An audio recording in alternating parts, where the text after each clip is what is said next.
लोकसभेत बदल हवा असल्यास निवडून देण्याचे केले आव्हान डॉक्टर प्रशांत पडोळे। महाविकास आघाडीचे उमेदवार डॉक्टर प्रशांत पडोळे यांनी भंडारा शहराच्या मेंढा गावातील भृसुंड गणेशाचे दर्शन घेऊन लोकसभा निवडणुकीच्या प्रचाराला सुरुवात केली आहे।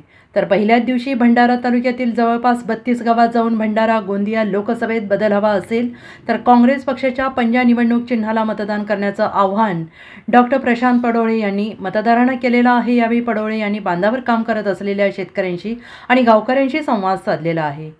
19 एप्रिल 2024ला पहिल्या टप्प्यात भंडारा गोंदिया लोकसभेकरिता मतदान होत असून सर्वच पक्षांनी मोर्चेबांधणीला सुरुवात केली असून भंडारा गोंदिया लोकसभा क्षेत्रात महाविकास आघाडी विरोधात महायुतीचा उमेदवार रिंगणात असला तरी या प्रत्यक्षात मतदारसंघात काँग्रेस विरुद्ध भाजप अशी लढत पाहायला मिळत असून काँग्रेस पक्षाच्या वतीनं नाना पटोले यांचे विश्वासू डॉक्टर प्रशांत पडोळे यांना उमेदवारी देण्यात आली असून स्वतः नाना पटोले हे डॉक्टर प्रशांत पडोळे यांचा प्रचार करत आहे। तर काँग्रेस प्रदेश अध्यक्ष नाना पटोले यांनी माझ्यावर दाखवलेल्या विश्वासाला मी तडे जाऊ देणार नाही। भंडारा गोंदिया जिल्ह्यात एक उत्कृष्ट आरोग्य सेवा आणि उत्कृष्ट शिक्षण मिळेल अशी व्यवस्था तयार करू सोबतच बेरोजगार तरुणांसाठी रोजगार निर्मिती करणार असल्याचा विश्वास डॉक्टर प्रशांत पडोळे यांनी व्यक्त केला।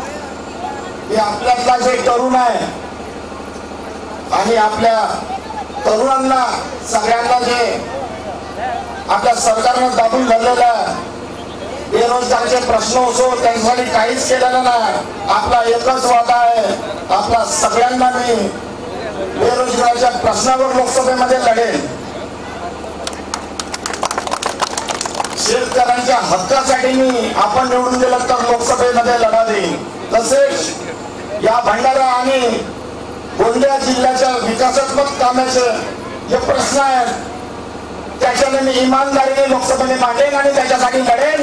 आणि येथे आरोग्य शिक्षण बेरोजगारी शेतकरी यांच्या सगळ्यांच्या प्रश्नांना समोर ठेवून याच्यासाठी भंडारा आणि गोंदिया जिल्ह्याचा कसा विकास होईल सर्वांनी विकास होईल याच्या प्रश्नावर मी लढेन।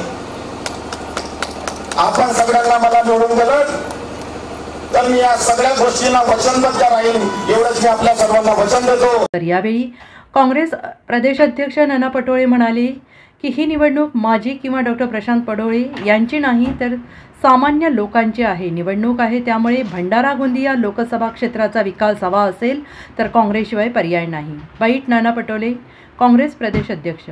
तर यावेळी काँग्रेस प्रवक्ते हनुमंत पवार म्हणाले की वंचित आघाडीचे नेते डॉक्टर प्रकाश आंबेडकर वारंवार आमच्या नेत्यांवर आरोप करतात की ते भाजपसोबत आहेत, मात्र आमच्या पक्षाने बहुजन वंचित लोकांना उच्च स्थान दिलेलं आहे। त्यामुळे येत्या निवडणुकीत कुठला पक्ष मतदारांना आपल्याकडे आकर्षित करून निवडून येतो हे पाहण्यासारखं असेल।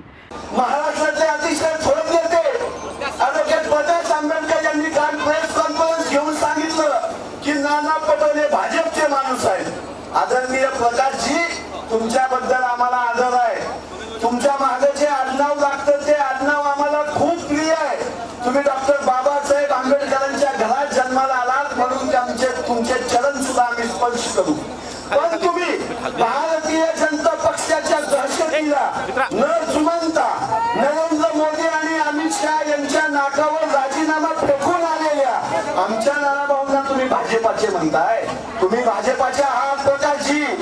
तुम्ही आमच्या लोकांना निवडणुकीत पाडण्यासाठी उमेदवार उभे करताय। तुम्ही काँग्रेस, शरद पवार साहेबांची राष्ट्रवादी, उद्धव ठाकरे साहेबांची शिवसेना यांच्या सोबत चर्चेची नाटकं करताय। आणि आमच्या काँग्रेस पक्षाचा राष्ट्रीय अध्यक्ष दलित समाजाचा आहे। आमच्या काँग्रेस पक्षाच्या मुंबई प्रदेशचे अध्यक्ष दलित समाजाचे आहे। महाराष्ट्राचे प्रदेश अध्यक्ष शेतकऱ्याचं कुंड्याचं पोरग म्हणजे नानाभाऊ आहेत। वंचितचे खरं प्रतिनिधी आणि वंचितचा खरा आवाज जर कोण असेल तर राहुल गांधी, मल्लिकार्जुन खरगे यांच्या नेतृत्वाखाली आणि नानाभाऊ पटोले यांच्या नेतृत्वाखाली काँग्रेस पक्ष हा खरा वंचितांचा कैवारी आहे, वंचितांचा आधार आहे आणि वंचितांचा आवाज म्हणजे काँग्रेस पक्ष आहे। Bureau report SBN Marathi Bhandara.